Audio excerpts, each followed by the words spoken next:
Now hear the word of the Lord from Isaiah 9, 6-7. For a child is born to us, a son is given to us. The government will rest on his shoulders, and he will be called Wonderful Counselor, Mighty God, Everlasting Father, Prince of Peace. His government and its peace will never end. He will rule with fairness and justice from the throne of his ancestor David for all eternity.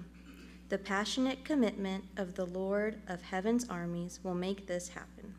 This is the word of the Lord. Thanks be to God.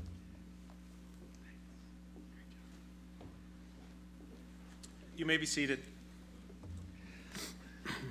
Well, good morning, Sojourn. Peace be with you. It's good to see you all this morning. Welcome. If you're a guest or visiting with us, my name is Jonah, and I'm one of the pastors here at Sojourn. Delightful. This is 13 years in a row with Kids Choir. No runners. Nobody went out the door.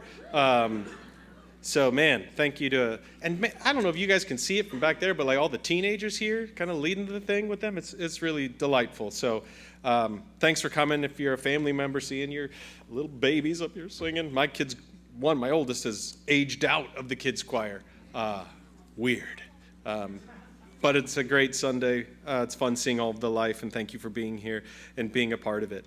A couple of pre-service announcements. I'm sorry, just got to do it. It's important stuff. I just don't like doing it. So in January, our new service trimester starts. If you're new to the church and wanting to get involved, we serve in trimesters. So when you sign up to be a part of one of our Sunday ministries, so that's typically Connect or Sojourn Kids, that's a 4-month commitment. And at the end of those 4 months, you can decide if you want to do it again or you cannot do it again. It's totally up to you. No lifetime commitments with that. And so the new service trimester starts in January. As a reminder, or if you're new, we only open our kids' discipleship classes. We only open a class if a teacher has committed to that class for the entire trimester. And so if you're feeling guilty, like, oh no, what if a class gets closed? Then that's not for you. Be relieved, my friend. We're not looking for people that feel guilty or anxious or bad about serving there. We want the kind of people that see the teenagers growing up, see these kids growing up, and see what an incredible opportunity we have to disciple these little ones. So if you'd like to hop in on that, you can fill out a Connect card and say you're interested. It's in the seat back in front of you, or stop at the welcome table on your way out, and we'd love to help you get started in January. And then Wednesday, one of my favorite nights of the whole year for our church, we're going Christmas caroling throughout the neighborhood. One guy's excited. And it's really, if you're like 2% interested, that's plenty. And I'll just tell you, it's one of the most magical nights of the year. And where else do you get together with people to sing joyful, encouraging songs to strangers and have this incredible moment of connection and community? It's really, I just can't think of anything else like it that we do. And so if you've never done it before, I just can't encourage you to come enough. It'll be Wednesday night. All the details are on the app or in a bulletin if you want to grab it. And then we split up into groups and we go around the neighborhood. Each round of singing lasts about 90 seconds. It's like the top 3 verses of the top 3 songs. We just get in quick and then we end with a "We wish you a Merry Christmas." And so it's about 90 seconds of actual singing, walking, having fun with each other throughout the neighborhood. And then we come back and watch Charlie Brown's Christmas, and we drink hot chocolate, and we eat popcorn. And it's really quite magical. So I hope you can make that out Wednesday night. And then we're nearing the end of the year, obviously, which means we're near the end of our Merry Mission year-end giving campaign. I think we've hit our goal, or we're really close to it. So this last week, all of the checks went out to the local organizations that we're supporting that are working with kids. So thank you guys for your generosity in that. It's really exciting. If you want to, thank yourselves. If you want to see more of where that money went to, these cards are in the at the welcome table, and on the back they list all of the organizations we've partnered with, and we just took what we gave them last year and just decided real arbitrarily to double it. I'll give them that double blessing. There's a verse for you. And we were able to do that. And so all of the money that's left after that we're putting to renovate our old playground out there. And so this today, and then for a little bit next Sunday, I'm going to talk to you guys about why it's going to be north of $200,000 that we put towards that playground. And you may be wondering, Like me, why are playgrounds so expensive? But the secret things belong to the Lord. I don't know why, they just are. But why would we do that? And so most superficially, that equipment's like more than 30 years old. And so we're near, or we've exceeded for some of the pieces, the expected lifespan of this equipment. So there's kind of like a baseline of safety that we want to raise, and also aesthetics. It just, the bright red is faded into dull pink, and it's not the nicest looking stuff in the world. But it's way more than that. I'm just going to throw a couple of stats at you. We've applied for a lot of grants, so we've done a lot of research on the benefits of playgrounds, particularly the kind of playground that we're trying to build. But our best estimates are that between 14 and 15% of our public school students here in New Albany receive some kind of special education service. That could be for something related to learning, that could be a sensory issue, that could be a motor or mobility issue. And most playgrounds, especially if you live in this neighborhood, cannot accommodate children with mobility or sensory challenges, which means they don't have a place like this to play. This playground, if you've been here from the beginning, anybody remember when that was the Garden of Eken in 2012? The school before named that corner the Garden of Eken, and it was all overgrown bushes, asphalt, and chain link fence. And so we've been chipping away at that for a long, long time. We've raised money several times. We've gotten grants several times. And this playground, this corner, by our best estimates, roughly 15,000 people would have access to this playground, this little corner park that we've built. Upgrading the playground, particularly making it, I think the technical term is an inclusive playground, so that children with sensory issues or children in wheelchairs would have a place to play and interact.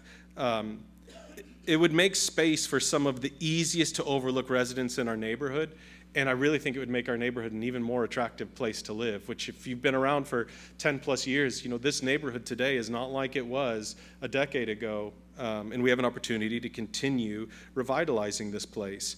A playground like this provides opportunity for socializing with children, building relational skills, and particularly for those kids who may be overlooked in the local school systems or going to other playgrounds, it gives them an opportunity to really feel seen and see that there's space for them there. These kinds of spaces are rare in Floyd County, and so every child will have a lovely time on this playground, and we want to make it a little bit extra special for those kids that are particularly underserved in our community. So you may have heard of someone who reaches to those on the outskirts of society, who sees those who feel unseen, who makes room for people who feel like there's no room for them. His name's Jesus, by the way, if you don't know. So a simple thing like a playground, though it's expensive, it's a beautiful expression of the love of God and a great opportunity for us to serve our city. So that's why we're doing that. And next Sunday, I'm going to spend a few minutes talking about how much the church has struggled to make room for these kinds of children. And we've got statistics to back it up. So if you're curious, if you want to, I think we're right around $100,000 set aside for the playground at this point, which is another just kind of shocking for me to think about. We're a little bit under that, but pretty close. We're actively applying for grants. Someone in the back wants to write a check for $100,000. That would be awesome. We could just be done with it and put that money elsewhere. But if you want to keep giving to year end and to this playground, you can write a check and write year end giving in the memo line. At this point, every dollar that comes in for year end giving is going into a separate fund for the playground. If you give online, just make sure that when you go to one-time giving, that on the drop-down menu, you hit year end giving and it'll all go to the playground. So, we made it. May I preach a sermon now, please? Okay, here we go. I also have to preface this by I'm about to tell you guys a story that I thought was funny, and based on the reactions in the first service and then the dozen people that came up to talk to me afterwards, I'm having to re-examine certain aspects of my childhood. Turns out this is traumatic and not funny. I thought it was funny. It's traumatic. So I thought it'd be laughing, and halfway through I was like, oh no, this is not. So we'll see if you guys think it's funny. So there's a distinction, there's a difference between someone coming at you and someone coming for you. Some of us feel like life is always coming at us, and so we live up like this. And it's hard to imagine what someone coming for us might be like. An important part of my origin story is where I went to high school. I also was very specific with names in the first service, and I was told I shouldn't do that because one of these guys is crazy and, don't want to make the crazy guy come after me. So I went to high school in Northeast Ohio, and it's hard. I tried really hard to find a picture of me in my high school uniform so you guys could understand why I had so many friends in high school. Wasn't because of Magic the Gathering, I'll tell you that. The best way I can summarize what it looked like is if you've ever seen the movie Dead Poets Society, you know a lot about my high school. So we had shirt and tie, slacks, jacket. On Wednesdays and Saturdays, we had to wear a special outfit. Anybody catch the strangest part of that sentence? Yeah, I went to school on Saturdays. And you're like, why are you going to school on Saturdays? The only reason I can think of is so we can say we're better than you. I don't, even looking back, I'm like, why did we do that? So I went to school on Saturdays, hair off the collar, hair above the ears, like all of this kind of stuff. It was a prep school, about 300 students, 2/3 of the students lived on campus. It was a boarding school, and if you lived within a few miles of the school, you could be one of the fortunate day students. I was one of the 100 or so day students that commuted in. It was very hierarchical, very traditional, so desperately wanted to be in like Connecticut or like a New England prep school kind of a place. And some of what that means is that hazing was an expected normal part of underclassmen's lives. This is where I thought it was funny, and everyone was like, hazing? And looking back, people probably should have lost their jobs over some of this stuff. It was a different time there in the late 1900s. There were all kinds of hazing traditions, formal. We just knew this was happening. There were other ones that just kind of happened more spontaneously, like it was an open campus, so it felt very much more like a small college than like your normal high school. And so, like during the day, you would sneak into somebody's dorm room, take their bed, and I don't know, put it on a roof or something, and they'd come back, where's my bed? I don't know how to get up, that kind of stuff. It's also important to know that every year, our high school was kind of like the last stop on Don't Ruin Your Life Highway. Like if a senior got kicked out of his fancier school in New England, sometimes he would get sent to our school to see if he could like put it together in time for college, which meant like every year there were 2 or 3 maniacs, that they got expelled or they did something and they were at our school to try to put it back together. So I don't know if this continued. We didn't do this by my senior year, but my freshman year, paddling was a thing. Do I need to explain what this means for anyone?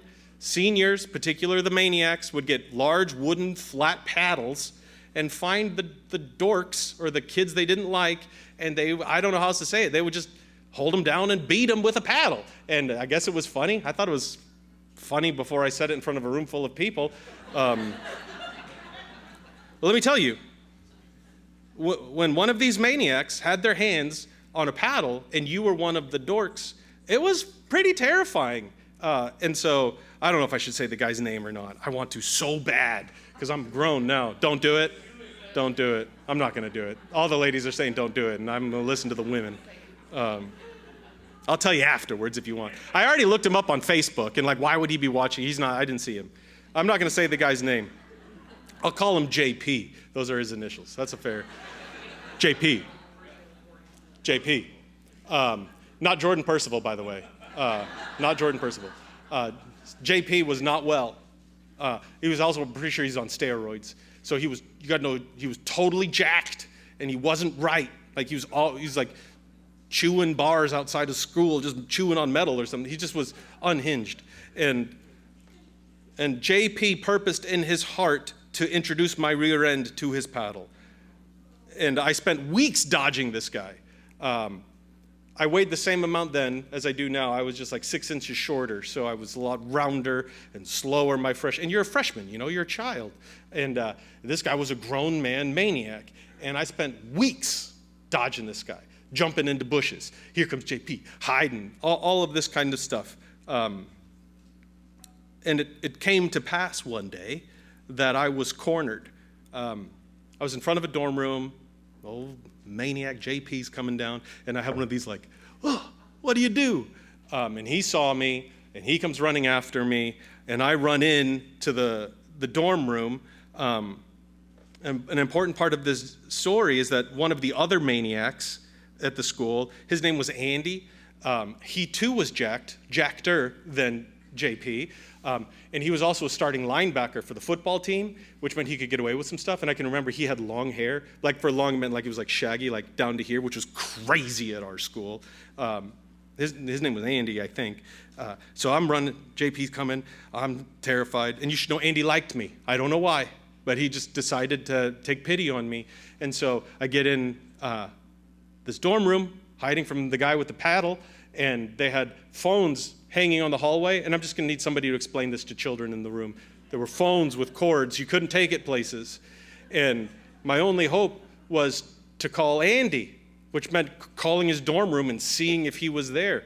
And I called him. Who picked up the phone? Andy picked up the phone. I said, Andy, JP gonna kill me. He's coming. And Andy said, I'm on my way, with that crazy in his voice. JP was coming at me, but Andy was coming for me. And as Andy stood in front of me, all of his muscles, his hair going crazy, shoving and pushing Jimmy. Oh, I did it. You know who you are. You know what you did. Andy there shoving, pushing this other man back, and I'm standing behind Andy going, yeah, that's right. Suddenly strong and confident. There's a difference, and I didn't get paddled in case you were. There's a difference between someone coming at you and someone coming for you.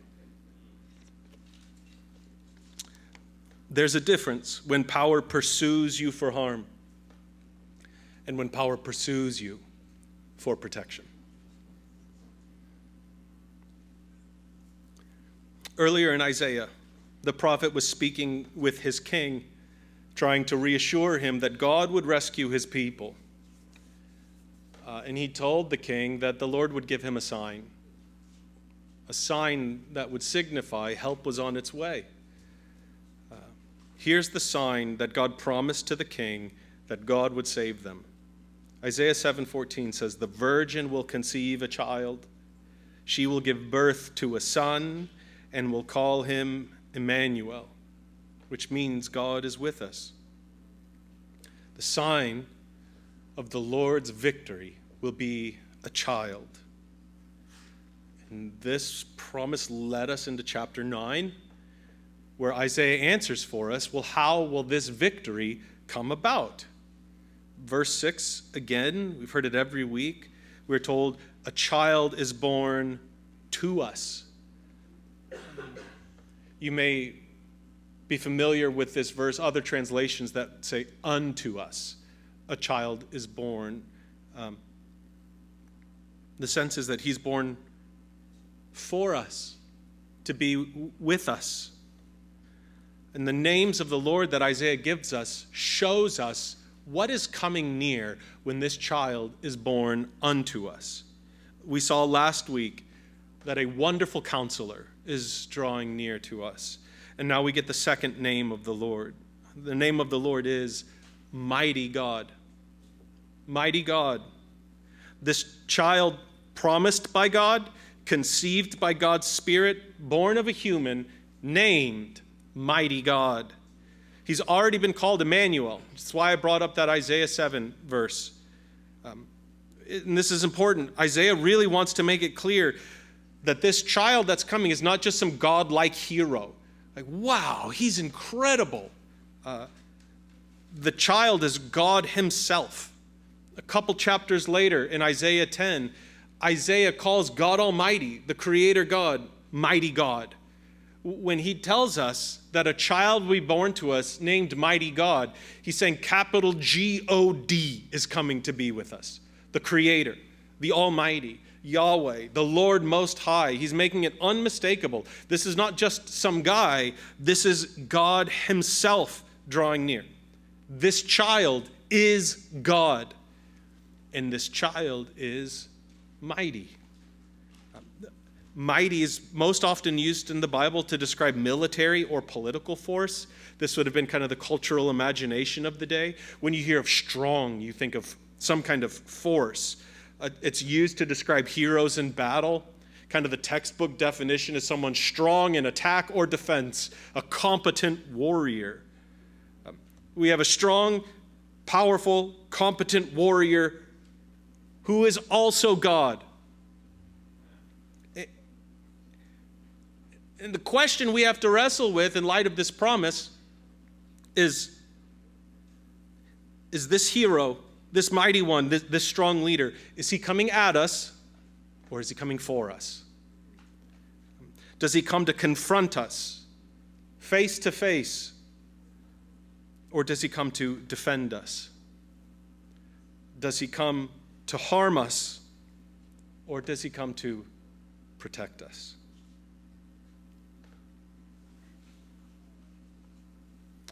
Well, Isaiah's already called him Emmanuel, God with us, not God at us, not God against us, God amongst us.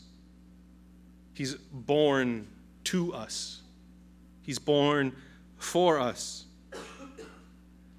All of his might, all of his power, all of his strength is not coming to harm us or to haze us.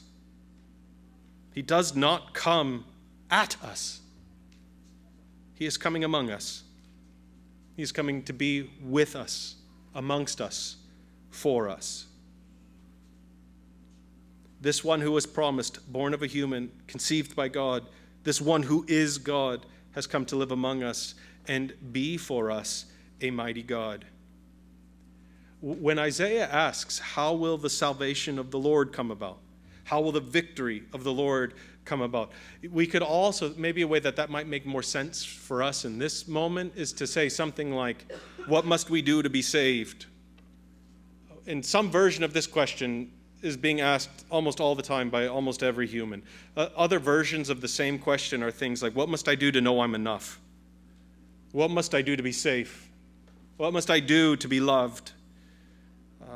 What must I do to make something of myself? What must I do to know that it will all be okay? And this is like one of the main reasons I'm a Christian. The way that Christianity answers this question, the way Isaiah does, the way Jesus does, the way the Bible answers this question, it's entirely unique in all of human history. There's no other thought system, no other religion, no other philosophy that dares to say what we've all gathered to confess that we believe. Nothing in the world would even suggest it. And so here's the way I would put it. I stole this from a commentary on Isaiah. Christianity announces a non-contributory salvation. Sometimes I love when they say it in big words, a non-contributory salvation. Every word in there is important.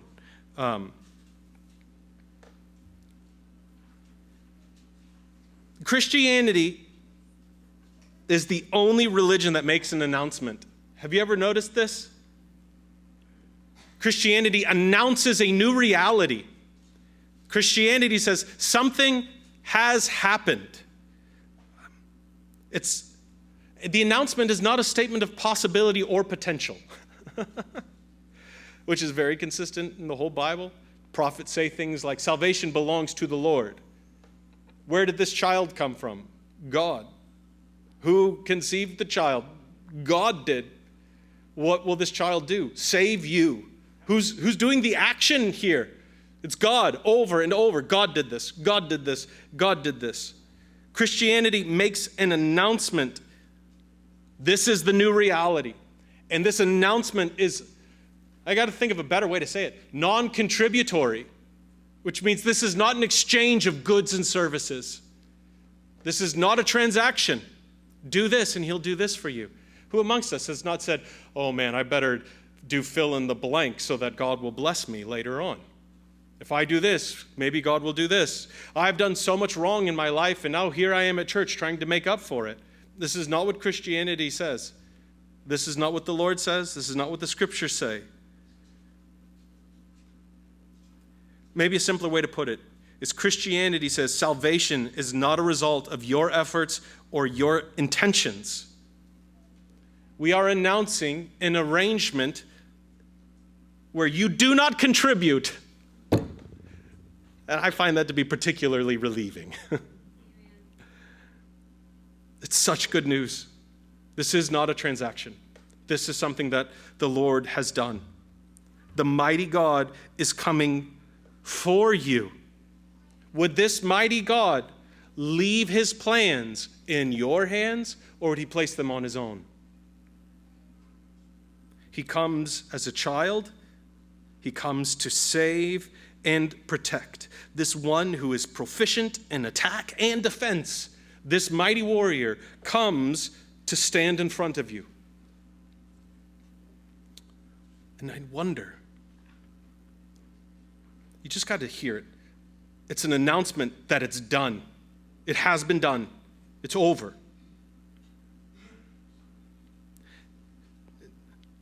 I wonder if you've ever been so scared that you had to run. And I don't mean like when you were 3 or 4. I'll tell you, when you're 15 and a grown man maniac has set in his heart to physically harm you, it's scary. And I was a scared kid anyway, who's matured into a slightly less scared adult. Not a lot less, but a little bit less. But have you ever been so scared that not only did you run, but that you ran and then you hid? And if you have, I hope you've experienced the sweet relief that comes from rescue.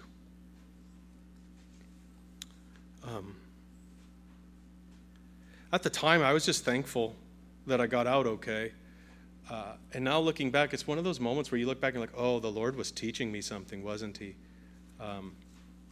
Because as I was thinking about it, Stephen, one of our pastors, pointed this out to me, and I hadn't even clicked, and it was one of those moments where I was like, oh my gosh. Stephen asked me, why did Andy save me? Why did he come and rescue me? And I was like, oh, I think because he liked me.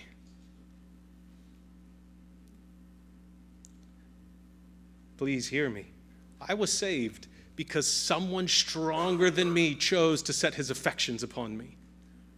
And he used his strength for my good.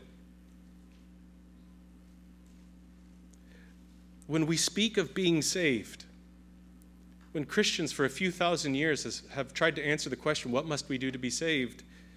We mean let the mighty God stand in front of you. That's it. Well, what must I do? Basically, you have to be so scared that you're frozen stiff. So scared that you can't even resist and say no when the one stronger than you steps in front of you. So scared that you can't even move, because all that needs to happen is the mighty God steps in front of you. This mighty God says he will take your sins off of your shoulders and he will place them onto his own hands. What must I do to be saved? What has he done already to save you is the better question. This mighty God, the same God that spoke into nothing and said, let there be light, and there was light. The same God that breathed into dirt and created human life. The same God looks at you and declares you forgiven, declares you safe, declares you loved, declares you enough. What must we do? The most difficult thing that you have to do in this is to have the courage to believe he likes you. This one with so much more strength than you could possibly conceive of has purposed in his heart to set his affections upon you. He sees you, he loves you, and he thinks that you are worth protecting. All of this infinite power, this infinite might, he directs for you because he loves you. And the longer I'm in this, the more I'm convinced the most difficult thing for most of us to believe, not even to believe, the most difficult part of the Christian life is to simply allow the Lord to love us the way he says he does, to receive that kind of love. If you let him stand in front of you, how do I let him? Just be so scared you don't even know what to do. If you let him stand in front of you, knowing he's for you, knowing he's with you, I promise something wonderful will happen. When you see those big shoulders standing in front of you, that fear melts away and turns into strength. That anxiety melts away into confidence. That worry gives way to peace. There is a difference between someone coming at you and someone coming for you. A child is born for us. He has come to be with us. Receive him. Trust him. Let him take your burdens. Let him stand in front of you and learn why the name of the Lord is the mighty God. If you're willing and able, stand with me and we'll pray together.